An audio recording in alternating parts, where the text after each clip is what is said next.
휴가들 다 가시고 휴가도 못 가신 분들만 오늘 예배에 다 참석하신 것 같습니다. 잘 오셨습니다. 우리 앞뒤 좌우 인사하면 좋겠습니다. 잘 오셨습니다. 주님의 이름으로 환영합니다. 사랑은 처음처럼 삶은 마지막처럼이라는 말이 있습니다. 첫사랑이 설레이듯이 사랑할 때는 처음처럼 하고 우리가 살아야 할 인생은 오늘이 마지막 날인 것처럼 최선을 다해 살자는 의미인 것입니다. 무엇이든 처음에 품은 마음은 새로운 결심, 새로운 결단으로부터 나오는 것입니다. 그래서 처음처럼은 그 초심을 유지하려는 마음인 것이죠. 오늘 우리 주님이 처음 사랑을 회복하라고 하신 것도 우리가 하나님을 향해 품었던 믿음과 열정이 처음처럼 회복되기를 원하신다는 말씀인 것입니다. 주님께서는 밤모섬에 유배되어 갇혀 있는 사도 요한에게 환상을 보여주시고 그 내용을 아시아에 있는 7 교회에 보내는 편지를 쓰라고 말씀하셨습니다. 요한은 예수님의 말씀대로 에베소, 스무나, 버가모, 두아디라, 사데, 빌라델비아, 라오디게아 이렇게 7 교회에 편지를 써 보냈는데 그 편지가 요한계시록입니다. 요한이 보낸 편지에는 각 교회들을 향한 예수님의 칭찬과 책망이 담겨 있었는데 7 교회 중에는 예수님께 칭찬만 받은 교회도 있었지만 반대로 엄중한 책망만 받은 교회도 있었습니다.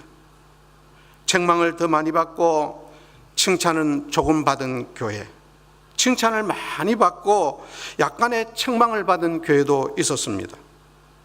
여기서 우리는 무엇을 깨달을 수 있습니까? 주님께서는 교회의 잘못을 정확하게 판단하신다는 것입니다. 7 교회에 보낸 편지에는 모두 내가 안다는 예수님의 선언이 동일하게 기록되어 있습니다. 2장 2절에 보면 내 행위와 수고와 내 인내를 알고 또 내 이름을 위하여 견디고 게으르지 아니한 것을 아노라. 내 환난과 궁핍을 알거니와 너가 어디에 사는지를 내가 아노니 내 사업과 사랑과 믿음과 섬김과 인내를 아노니 내가 내 행위를 아노니. 사대교회, 빌라델비아 교회, 라오디게아 교회에 동일하게 그렇게 말씀하셨습니다.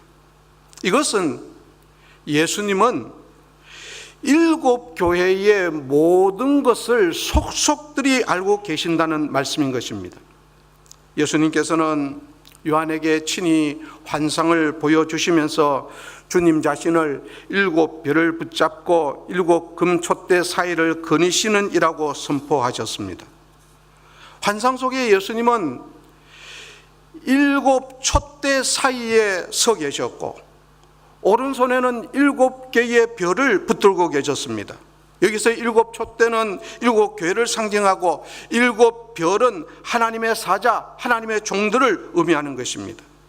예수님이 촛대 사이에 거니시고 별을 손에 들고 있다는 것은 교회 가운데 거하시고 우리 예수님은 교회를 주관하고 계신다 하는 뜻입니다.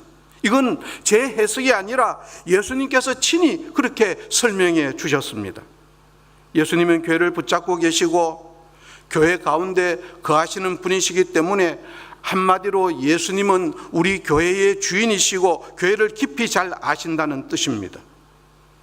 예수님이 교회를 얼마나 잘 알고 계시는지, 또 교회가 누구 손에 달려있는 것인지, 또한 교회가 누구의 것인지를 분명히 나타내 보여준 것이 오늘 본문의 요한이 본 환상이었던 것입니다. 그리고 이것은 그저 소아시아의 7 교회만 해당되는 사항이 아니라 이 세상의 모든 교회를 주님이 잘 아신다는 그런 의미가 담겨져 있는 것입니다. 주님은 에베소 교회를 향해서 이렇게 말씀합니다. 내가 내 행위와 수고와 내 인내를 알고. 여기서 말하는 행위, 에루고는 보통의 일들, 평범한 업무들을 말합니다. 그리스도인들은 삶 속에서 그리스도의 모습이 보여야 하고 어떤 일을 하든지 그리스도의 향기를 발산할 때에 아름답게 보여지는데 그 모습을 주께서 보고 계셨다 하는 것입니다. 에베소 교회의 신앙 환경은 너무 혹독하고 열악했습니다. 주를 믿는다는 것이 너무 힘들고 어렵고 고통스러운 일이었기 때문에 이런 고통과 수고를 짊어지고 에베소 성도들은 그 가운데서 믿음으로 살았던 것입니다. 이것은 희생이요 눈물 없이는 못 가는 길이며 피 흘리지 않고는 살 수 없는 그리스도의 제자들의 삶인데, 인내하고 감사함으로 한 걸음 한 걸음 걸어가는 모습을 주께서 보시고 아름답다고 칭찬하신 것입니다. 주님은 에베소 교회를 향해서 또 이렇게 말씀합니다. 또 내가 내 이름을 위하여 참고 견디고 게으르지 아니한 것을 아노라. 황제를 신으로 섬기라는 로마의 학정 아래서 하나님만을 섬기는 에베소 교회의 성도들을 주님께서 친히 보셨습니다. 에베소는 그 당시 로마 제국의 중요한 종교적 중심지였고, 제국 내에서도 에베소는 황제 숭배의 중심지였습니다. 로마 중앙정부는 어느 도시가 황제를 열심히 숭배하는가 정치적 계략으로 경쟁을 붙여서 가장 우수하게 선발된 도시에 신전 유치 허가권을 주었는데, 황제 신전이 유치된다는 것은 오늘날로 말하면 엄청난 대박이 나는 사건이었습니다. 로마 중앙정부로부터 엄청난 물자와 혜택이 주어졌는데, 이 에베소는 황제 숭배 사상을 촉진시키기 위한 대표적인 도시였고, 황제 숭배 신전이 3개나 있었다. 이것은 에베소가 어떤 도시인지를 명확하게 보여주는 것입니다. 또한 에베소는 우리가 여러 번 들었던 것처럼 고대 근동 풍요의 여신 아데미 숭배의 중심지로 그렇게 명성이 높았습니다. 아데미 신전은 우리가 말하는 그리스의 아테네의 파르테논 신전의 4배의 크기로 어마어마한 그런 위용을 자랑하는 고대 세계 7대 불가사의 중에 하나였다고 합니다. 특히 신전을 참배로 온 그런 순례자들은 그 종교적 열심을 이용해서 이들을 상대로 아데미 여신이나 또 신전의 모형을 만들어서 팔아온 은세공업자들은 자신들의 이익을 대표하는 그런 조합을 형성해서 막강한 그런 사회적 영향력을 행사하고 있었습니다. 사도 바울을 공격한 데메드리오는 아마도 당시 이 조합의 대표였을 것이며, 이들은 바울의 복음 전파의 영향으로 은세공품의 판매가 매우 저조해지자 자신들의 경제적 이익을 보하기 위해서 종교적 열심과 직업적인 자긍심을 가장해서 에베소 시민들을 선동했고, 그래서 에베소 교회와 성도들을 핍박하게 되었던 것입니다. 에베소는 이 외에도 각종 미신 종교의 영향으로 주술과 마술이 유행했는데, 특히 귀신을 쫓는 마술과 부적을 파는 사업이 매우 번창했다고 합니다. 파피루스에 기록해서 두루마리처럼 그렇게 감아서 원통에 보관한 그런 마술 비법, 마법의 주문, 부적 등은 이렇게 적은 문서들은 로마 사회에서 에페시아 그라마타, 즉 에페소 레트라는 이름으로 그렇게 불려졌습니다. 이 에베소 증서는 로마인들 사이에서 행운을 가져다 주는 그런 부적으로 인기가 높았고, 매우 비싼 가격에 거래되는 에베소의 주요 상품이었다고 하는 것입니다. 이런 황제 숭배와 이교도의 우상 문화 속에서 복음의 꽃을 피우고 교회를 세우고 믿음을 지켜가는 에베소 교회 성도들은 정말 살아있는 신앙을 가진 분들이었습니다.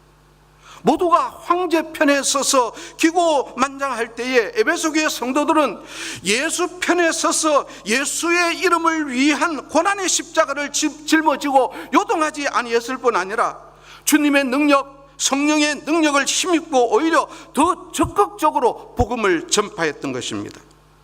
참고 견디는 것을 마지못해 하는 것이 아니라 열심을 품고 열과 성을 다해서 예수 이름을 영화롭게 하는 에베소의 성도들을 보실 때에 주님은 얼마나 크게 기뻐하셨을까요? 또한 주님은 에베소 교회를 향해서 이렇게 말씀합니다. 악한 자들을 용납하지 아니한 것과 자칭 사도라되 아닌 자들을 시험하여 그의 거짓된 것을 내가 드러낸 것을 내가 아노라. 또한 악한 자들, 진리를 훼손한 사람들, 예수 이름을 더럽히는 자들, 하나님의 영광을 모독하는 자들을 용납하지 아니했습니다. 에베소 교회에 사이비 사도가 있었던 것 같습니다. 자칭 사도라 하되 아닌 자들은 마치 에베소 교회 창립 때 있었던 것처럼 스게와의 7 아들들 같은 그런 사도를 사칭하는 자들이 있었는데, 그들의 거짓됨을 드러낸 것은 에베소 교회가 사이비와 용감하게 싸워서 진리로 승리하였다는 칭찬받을 만한 일이었던 것입니다. 주님은 악에 오염되지 아니하고 정결하고 의로운 교회라고 인정하시고 칭찬하셨고, 에베소 교회는 죄와 싸우고 악과 싸워서 이김으로 의롭고 거룩한 교회의 모델이 되었던 것입니다.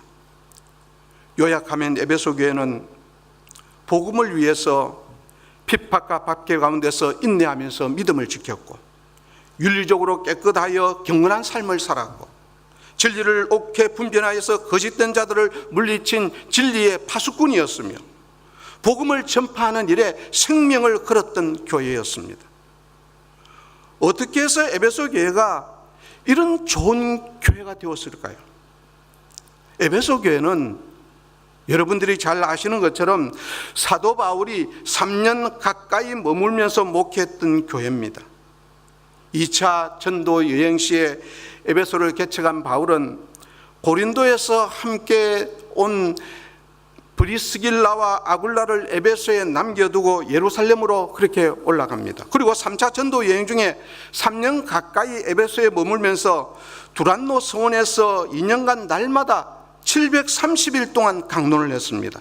사도행전 19장 9절로 10절입니다. 어떤 사람들은 마음이 굳어 순종하지 아니하고 무리 앞에서 이 도를 비방하거늘 바울이 그들을 떠나 제자들을 따로 세우고 두란노 서원에서 날마다 강론하니라. 10절 같이 읽습니다. 2해 동안 이같이 하니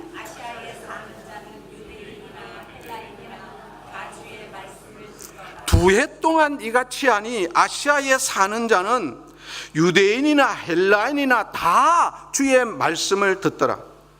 어떤 사본에 보면 바울이 두란노 서원에서 매일 오전 11시부터 오후 4시까지 성경 강론을 했다고 합니다. 이 시간은 폭염으로 세상 선생들의 강의가 없는 시간인데, 그 폭염 속에서 땀을 뻘뻘 흘리면서 하루에 5시간씩 매일 730일 동안 성경 강의를 할 때에 에베소 중심으로 소아시아에 사는 사람들이 다 모여들었었는데, 이들은 말씀을 듣기 위해서 그 먼 길을 마다하지 않고 다 모여들었다고 하는 것입니다. 이것은 에베소 교회의 가장 자랑스러운 사경회이며 기독교 유사 이래 전 세계 어느 곳에서도 유례가 없는 말씀의 사역이었고, 그들이 말씀을 사모하고 모였기 때문에 가능한 일이었던 것입니다. 이곳에서 세례를 주고 안수할 때에 성령의 역사로 방언과 예언을 경험한 마술사들이 자기의 모든 책들을 속아가는 일들이 일어나기도 했습니다. 사도행전 19장 19절로 20절입니다. 또 마술을 행하던 많은 사람이 그 책을 모아가지고 와서 모든 사람 앞에서 불사르니 그 책값을 계산한 즉 은 5만이나 되더라. 20절 같이 있습니다. 이와 같이 주의 말씀이 힘이 있어 흥왕하여 세력을 얻으니라. 두란노 서원에서의 말씀의 사역은 우상으로 만연한 에베소와 소아시아를 변화시켰을 뿐 아니라 제자 훈련과 파송도 이루어졌는데, 그 결과로 골로새, 라오디게아, 히에라볼리, 서머나, 버가모, 두아디라, 사데, 빌라델비아 이런 교회들이 생겨나게 되었던 것입니다. 브루스 목사님은 요한계시록에 등장하는 소아시아의 7 교회도 모두 이때 세워졌다고 그렇게 얘기를 합니다.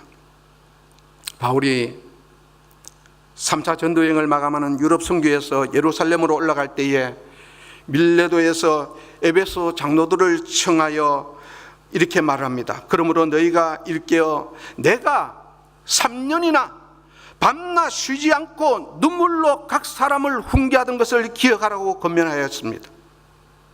바울은 에베소에 있는 3년 동안 눈물로 하나님의 말씀을 강론하고 각 사람을 말씀으로 훈계하고 3년을 밤낮으로 가르쳤습니다.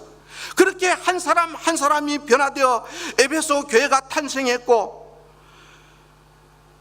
그 에베소 교회가 믿음 가운데서 성장하게 되었던 것입니다. 핍박도 많았고 고통도 많았고 아픔도 많은 그 모여든 에베소 교회 성도들이 오직 주님만 바라보고 끝까지 믿음을 지키고 주님의 교회가 전 세계 가운데 우뚝하게 서는 그런 놀라운 은혜의 역사가 그 가운데서 일어나게 된 것입니다. 바울의 순교 후에는 사도 요한이 에베소 교회 감독으로 있었으며 요한복음과 새 서신서를 에베소 교회에 그렇게 발송하기도 했고, 에베소 교회는 바울과 요한뿐 아니라 디모데, 아굴라, 브리스길라, 아볼로, 의산, 누가, 두기고 등이 에베소 교회의 교역자로 그렇게 아름답게 섬겼던 것입니다. 이처럼 에베소 교회는 바울의 눈물의 말씀 사역에 기초하고 훌륭한 목회자들의 섬김과 진리를 위해서 결코 물러서지 않는 든든한 교회의 모습을 가졌지만, 그러나 주께서 염려하시는 것이 하나 있었습니다. 그것은 너희가 본래 가졌던 그 처음 사랑을 잃어버렸다는 것입니다. 그러나 너를 책망할 것이 있나니 너희의 처음 사랑을 버렸느니라. 이 처음 사랑은 무엇일까요? 이 첫사랑은 누구를 사랑했다는 것일까요? 스코트 목사님은 처음 그리스도를 영접하면서 가졌던 그리스도나 하나님에 대한 사랑을 의미한다고 말했습니다. 어떤 신학자들, 모펫, 리스트, 빈센트, 히들, 프루먼 같은 신학자들은 예수 믿는 형제의 사랑이며 주께서 새 계명으로 주신 너희가 서로 사랑하라는 말씀으로 그렇게 이해하기도 했습니다. 요한이 에베소 교회의 편지를 보낸 시점으로부터 약 30년 전에 바울이 에베소 교회에 편지를 보낸 적이 있었는데, 그 편지의 끝부분에 바울은 이런 말로 끝을 맺었습니다. 에베소 6장 23절로 24절입니다. 아버지 하나님과 주 예수 그리스도께로부터 평안과 믿음을 경한 사랑이 형제들에게 있을지어다. 우리 주 예수 그리스도를 변함없이 사랑하는 모든 자에게 은혜가 있을지어다. 마치 바울은 앞으로 일어나게 될 일을 미리 내다보기라도 한 것처럼 에베소 교회 성도들에게 사랑을 강조하고 있는 것입니다. 하지만 안타깝게도 30년이라는 세월이 흐르는 동안 바울의 가르침은 점차 퇴색되었고, 동시에 예수 그리스도를 향한 그들의 사랑도 바람 빠진 풍선처럼 흐물흐물해지고 말았습니다. 에베소 교회 성도들은 예나 지금이나 여전히 열심히 일했지만 사랑이 없었고, 꿋꿋이 인내함으로 고난과 핍박을 견뎠지만 사랑이 없었습니다. 진리를 위해 싸우고 옳은 것을 붙잡고 지킬 줄은 알았지만 그렇다고 사랑으로 그렇게 한 것은 아니었다는 것입니다. 오늘 이 모습은 바로 현재의 우리의 모습일 수 있는 것입니다. 우리도 처음 사랑을 잃어버려서 영적 심장이 사랑으로 뛰지 않는다면 곧 영혼도 우리의 마음도 감정도 다 무뎌져서 완악해지며 종교적으로 변해갈 것입니다. 에베소 교회가 처음 사랑을 버렸다는 것은 두 가지 의미를 가지고 있습니다. 첫째는 처음 열심이 없어졌다는 것입니다. 하나님과의 그 사랑의 따뜻한 밀어의 시간도 있었지만 지금은 그 열정이 식어져 버렸다는 것입니다. 에베소 교회는 처음 가졌던 주님에 대한 믿음의 열정과 감격이 사라진 것입니다. 둘째는 성도의 교제와 형제 사랑에 대한 최초의 사랑, 최초의 아름다운 감격이 식어져 버렸다는 것입니다. 초기에는 성도들이 얼마나 서로 참되게 사랑하고 형제로서 단결하고 싸움도 없는 그런 형제로서의 마음이 뜨거웠습니다. 그러나 언제부터인가 신앙도 식어져 가고 열심도 식어져 가고 성도와의 사랑도 식어져 갔습니다. 마음을 쉽게 열지 못하고 서로 간에 마음의 문도 굳게 닫아버리고 끼리끼리 모이면서 서로 간에 불신의 벽을 쌓아갔습니다. 오늘날 교회 안에서도 자신의 아픔을 다른 사람들에게 얘기를 못한다고 생각하시는 분들이 있습니다. 왜냐하면 내가 힘들고 어려움 당한 얘기를 하면 그 얘기를 들은 사람이 돌아서서 다른 사람들에게 안 좋은 얘기를 한다는 것이죠. 그렇게 교회 안에서 상처 입은 사람들이 오클랜드에도 상당히 많더라고요. 이것은 사랑을 잃어버린 오늘 우리의 현실이며 또한 한국 교회의 현실이기도 한 것입니다. 사랑은 하나님의 본질이며 예수 그리스도의 본질이며 또한 기독교의 본질이며 교회의 본질이어야만 하는 것입니다. 마태복음 22장에 보면 한 율법사가 예수님을 찾아와 시험하여 질문을 했습니다. 선생님, 율법 중에서 어느 계명이 가장 큽니까? 하고 그렇게 묻습니다. 그 질문에 대한 예수님의 대답은 마태복음 22장 37절로 40절 말씀이 있습니다. 예수께서 이르시되 내 마음을 다하고 목숨을 다하고 뜻을 다하여 주 너의 하나님을 사랑하라 하셨으니 이것이 크고 첫째 되는 계명이요 둘째도 그와 같으니 내 이웃을 내 자신과 같이 사랑하라 하셨으니 이 두 계명이 온 율법과 선지자의 강령이니라. 이는 하나님께서 세우신 율법의 가장 중요한 핵심이 사랑이며 구약과 신약의 율법을 세우셔서 우리로 하여금 지키게 하신 최종 목적 역시 사랑에 있음을 알려주는 것입니다. 사도 요한은 예수님의 사랑을 가장 많이 받았던 제자입니다.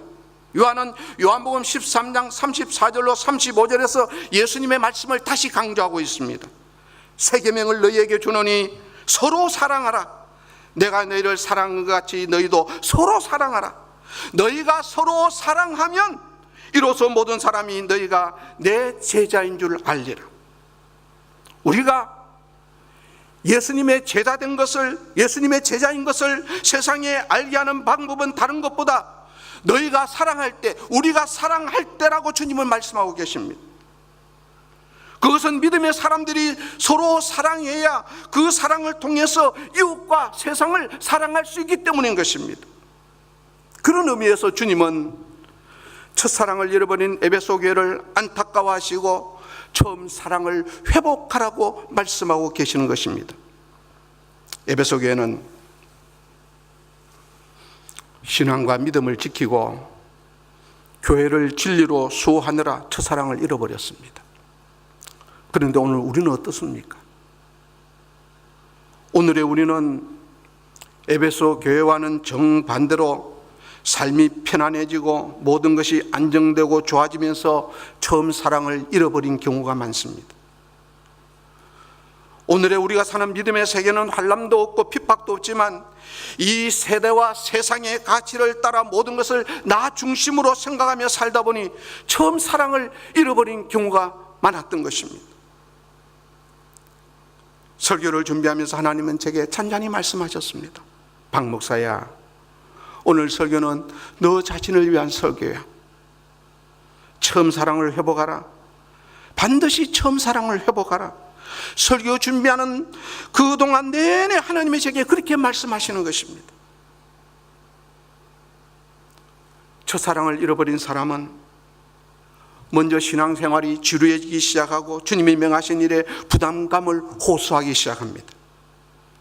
아무리 겉으로 볼 때는 똑같을지라도 신앙생활을 하는 이유가 하나님에 대한 사랑이 아니라 다른 이유들 때문이라면, 예를 들면 자기 만족을 위해서, 습관적 신앙생활 때문에, 또 책임감 때문에 이런 모습 가운데 있다면 그는 분명 하나님에 대한 첫사랑을 잃어버린 자입니다.